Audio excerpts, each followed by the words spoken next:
All right, so welcome to the after action for this 1,500 point deadlock game between the Space Wolves and the Necron. We're going to talk a little bit about the game and what happened.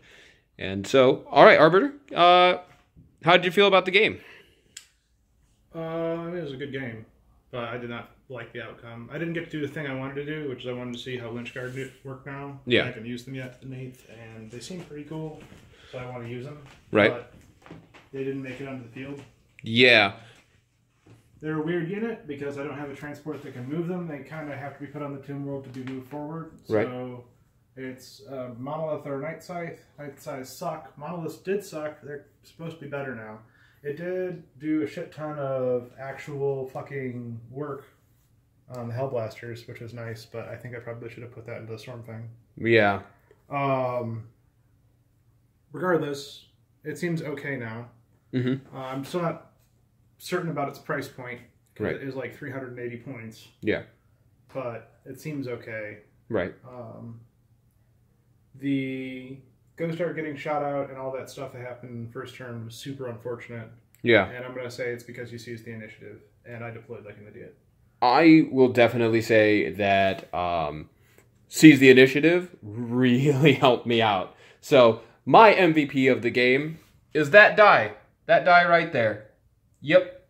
That's the one that got me, that seized the initiative for me. I had a feeling about it when I was doing that, and it didn't disappoint.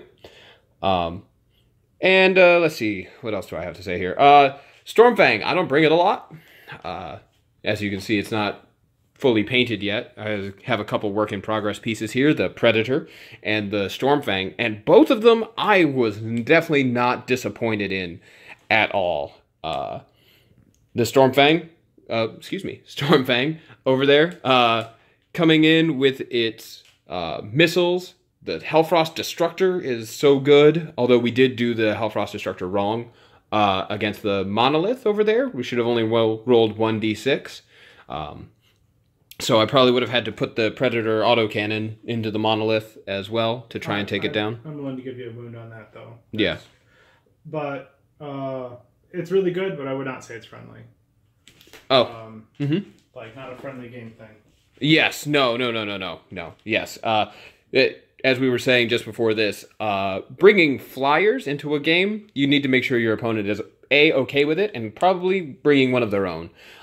This thing is packing so much firepower that it's almost unreasonable.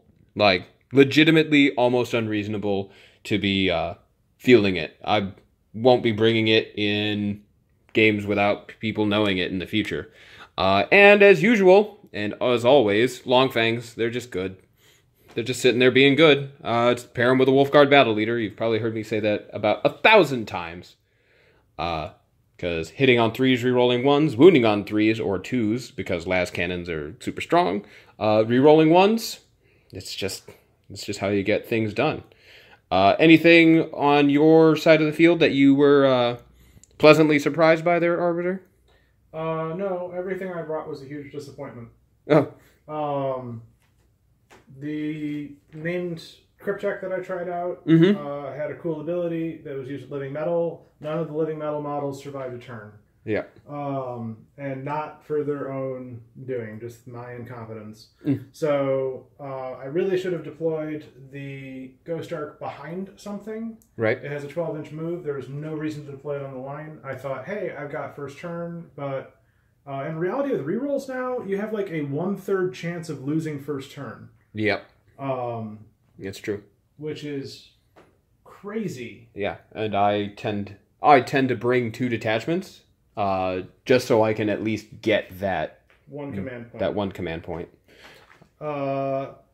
Monolith, they changed the whether or not you had moved when you teleport in thing, so you can't come something coming out the Eternity Gate the turn that it lands anymore. So it has to either start on the board and move forward, in which case it's just too slow. Right. Or when it drops in, it has to survive an entire round of people knowing that stuff is coming out of it. Yep. And firing into it, and it actually isn't tough enough to do that. Yeah, I discovered, and this is a similar thing that I discovered, in that in an Orcs game where I had Bjorn the Fell-Handed, and he has no invuln saves. Invuln saves are so important now. They're so important, especially for big, expensive things. Because if you have big, expensive things without invuln saves, they're going to eat a lot of fire, and they're going to die. Like, that's just how that's going to go. Maybe if... I don't know. What's the movement on the monolith? 6 inches. It's 6 inches? Super slow.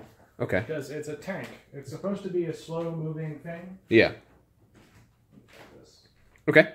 Because the thing I'm thinking, and does the monolith's eternity gate happen like a normal disembark, where the things disembarking have to come out before the yeah, it's moves? Like a normal disembark, except I can embark any number of models onto it, which sounds cool, but in reality, if you're in a small point game where you only have one eternity gate, what it means is if it gets killed, you lose, I don't know, I lost 240 points of warriors and 150 points worth of Lynch Guard that will have absolutely no way of getting onto the battlefield, along with my 380 point monolith. Yeah. So, that's at a 1500 point game, half my force. Yeah.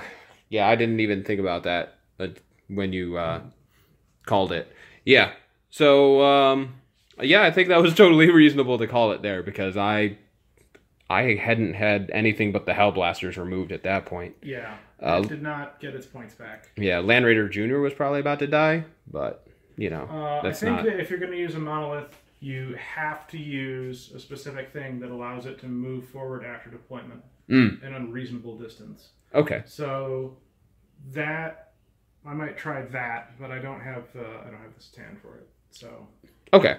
Oh, so one of the Catans can do that? Yeah, if you have the Shard of the Deceiver, you can move D3 models after your opponent has finished deploying all models in their force. Ooh. And you can move them within 9 inches of your opponent, but things can't disembark from them. However, the Eternity Gate is not a disembark. So, I mean, it functions like one, but it's not one. That's amazing. So, one of the things that people have been talking about doing is you use the Deceiver, you move 2 monoliths up, and then you have freaking 40 flayed ones pile out of that and teleport because he has a teleport the Stormlord up into the middle, and then you have flayed ones re-rolling misses, re-rolling wounds with their 4 attacks within 3 inches on turn 1. Oh man, yeah. And because you deployed everything on the Tomb World, you get to go first. Right, because the only thing that's down is the Catan and the monolith. Oh my gosh, that actually sounds terrifying. It doesn't sound like it's good for a friendly game. I mean, yeah, we could. I have things that could approximate it, but it doesn't. I don't know. It doesn't sound fun. It sounds more like a haha. Rub my dick on your face. Yeah, it's a real vicious sort of thing to do. Especially because flayed ones are expensive. They come in 5 model packs and. Oh yeah.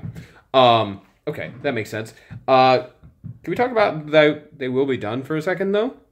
My Will Be Done. It's scary. That's an amazing ability, and was really essential to even putting any hurt on the Stormfang here. Yeah. Overlords get it done. I need a nicely painted Catacomb Command Barge so that I can bring that constantly, because it doesn't have My Will Be Done. Yeah. It has Command Wave, which is it in a 12-inch aura. Ooh, that's amazing. Oh, that's so scary. It is fucking brutal, and they gave it character. They did. That's an amazing errata. Man, I don't... All right, so I think that's... I think we've talked this one to death. Yeah. Yeah, wasn't a lot that happened. All right, so... I lost a die roll. It sucks, but I guess some games are like that. Yeah, it's a dice game. Definitely did not play well enough to recover from it. Yeah. All right, so... like it if you do, comment if you want, hit that subscribe button, and you too can live in your mom's basement. Also, after that, before you like it, before you comment, I actually want to see your comments on this, and I want to hear your thoughts, people who watch the channel. We kind of hate tactical objectives.